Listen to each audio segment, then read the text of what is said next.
Isso porque o Boletim Focus, divulgado toda segunda-feira, mantém a perspectiva de crescimento da inflação para os anos de 2023 e 2024. A projeção subiu de 4,9% para 4,92%. Esses dados chegam após, na sexta-feira, o resultado do PIB do Brasil sair acima das expectativas do mercado. É importante a gente lembrar que até há 3 semanas atrás a projeção era de queda na inflação. Então vamos começar o nosso giro de análises com o Cláudio Dantas em Brasília. Dantas, projeções preocupantes para os anos de 2023 e 2024. Quais são as explicações que os especialistas têm compartilhado por aí? Projeção do mercado. A gente falava sobre isso na sexta-feira, né? O mercado, ele faz as suas projeções não só com base no contexto nacional, econômico, como também no internacional. E o que a gente tem visto no internacional é um cenário de instabilidade, um cenário de inflação, um cenário de restrição das cadeias produtivas, ainda sob o impacto da guerra na Ucrânia. Então, tudo isso pesa, né? Tudo isso pesa. Às vezes você tem problema também de safra agrícola, aqui no caso do Brasil, quebra de safra, e tudo isso vem sendo considerado na projeção do mercado. Essas projeções, elas são revisadas, né? São revisadas de forma rotineira.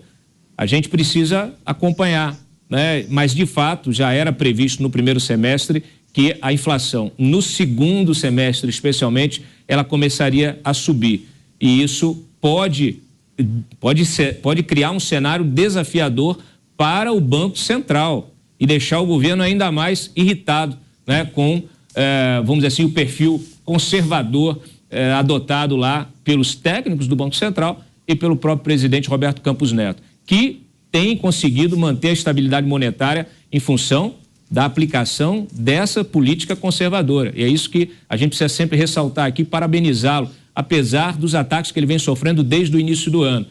Esse é o problema. Essa projeção, ela coloca um desafio novo na própria condução da política monetária pelo Banco Central. Pois é, o Beraldo, você que mora nos Estados Unidos sabe bem que o remédio para você segurar as altas na inflação no Brasil e nos Estados Unidos é o aumento da taxa de juros. Coitado do Campos Neto, vai ter que ficar escutando ainda, hein? Pois é, mas olha, tem alguns aspectos importantes a serem considerados. Esse é um tema muitas vezes chato, parece complicado, e é complicado mesmo, mas a gente tem que levar em conta primeiro as características do Brasil e depois as características mundiais, né, do que está acontecendo no mundo. No Brasil, a gente tem um sistema econômico extremamente ineficiente, e quando eu digo ineficiente, é principalmente porque a gente tem um custo do dinheiro para o consumidor e para o empresário que está investindo muito alto. Ou seja, se você vai pegar um dinheiro emprestado, você paga muito caro por ele. Se você vai financiar um carro, você paga muito caro nos juros desse financiamento.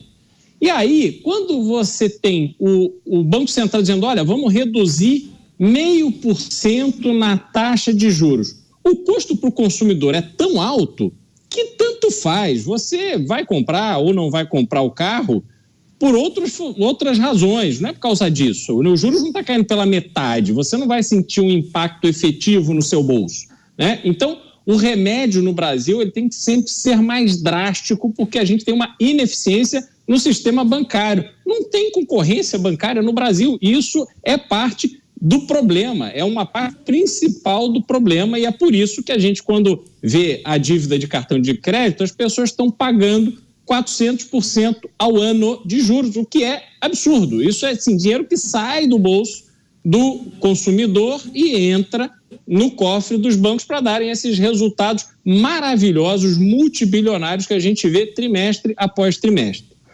Ao mesmo tempo, o que acontece com o mundo desenvolvido, que é um mundo eficiente, mercado americano, mercado europeu, taxa de juros muito mais baixa, e aí quando você vai financiar uma casa, onde você financia por um juros fixo de 30 anos, se diminui 0,5%, isso faz diferença, porque você faz a conta ali e você vê o quanto vai impactar no seu dia a dia. Mercados eficientes, você entre comprar uma casa e alugar uma casa, é uma decisão onde você consegue comparar Qual é a parcela do seu financiamento versus quanto custa o aluguel de um imóvel similar na mesma região. Então, a eficiência é completamente diferente. Só que o mundo desenvolvido está lidando com outro problema, que é excesso de grana.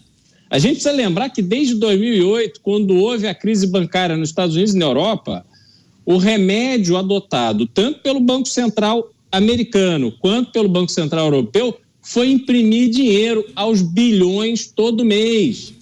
Então, o mundo hoje tem muito mais dinheiro do que tinha antigamente. E esse dinheiro está represado. A pandemia acelerou um processo inflacionário que é a única solução que existe para este excesso de grana que existe em dólar e euro.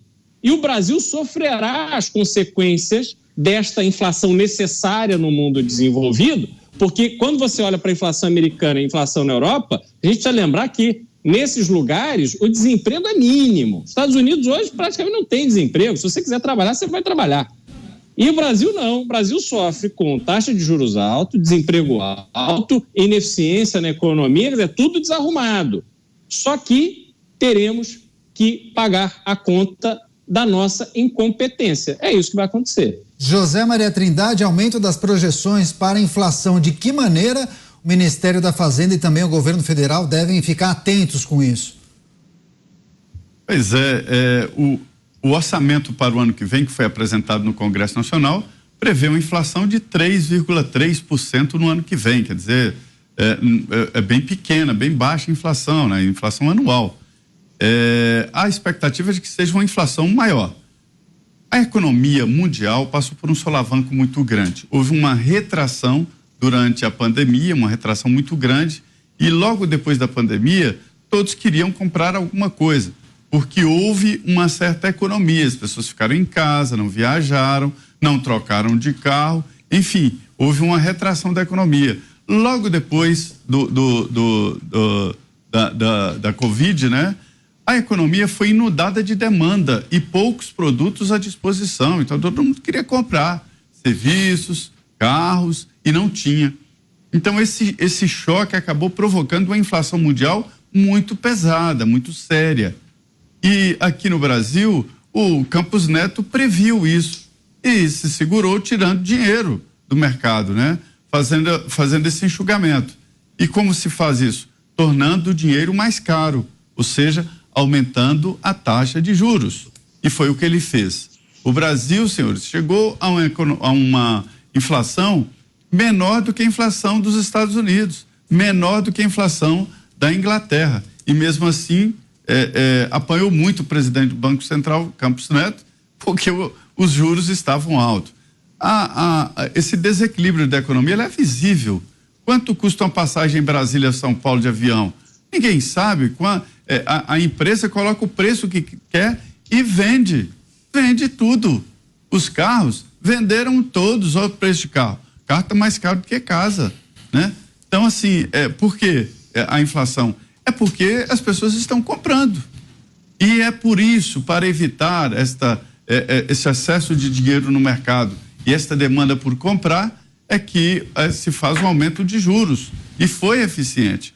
Agora, a expectativa é de que, se o juro cair, as pessoas voltam a consumir, e aí é a lei da oferta e da procura, né? A inflação sobe porque falta produto. Roberto Mota, diante dessa perspectiva alta na inflação neste ano e também no ano que vem, o governo precisará contar ainda mais com o Banco Central e com o presidente do Banco Central, Roberto Campos Neto. Que ironia do destino, Mota. É mais do que ironia, Daniel. Olha, eu quero que o Brasil cresça e prospere. Esse é o meu desejo. Eu quero que todo brasileiro tenha uma vida decente, conquistada com o suor do seu próprio trabalho e não dependendo dos outros. Mas é impossível a gente fechar os olhos para o que está acontecendo aqui. Não dá para colocar a culpa no resto do planeta, no universo, nos astros. Olha, nós ainda estamos hoje colhendo os frutos de um dever de casa que foi feito nos últimos anos. É como Zé Maria falou, inflação, Brasil com inflação menor do que os Estados Unidos e a Europa. E mais crescimento do PIB maior que o da China.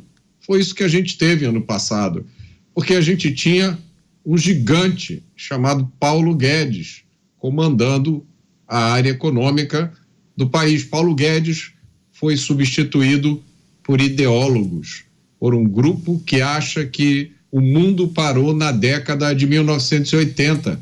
É uma turma que acredita realmente que o Estado tem que se meter em tudo. Mota, para você ter uma ideia de como a coisa está desorganizada, é que um grupo de parlamentares apoia o Fernando Haddad porque entende que ele é melhor do que o Lula, do que o grupo do Lula. Pois é, aí a gente só nos resta esperar um milagre, né? Mas como eu já disse aqui, eu não acredito em milagres vindo do Estado brasileiro. Então, infelizmente, a perspectiva não é nada boa. Esse caminho de Estado grande gastador não é caminho de progresso, é o caminho do atraso, do subdesenvolvimento, do crime e da pobreza. Não tem como sair nada bom dessa direção.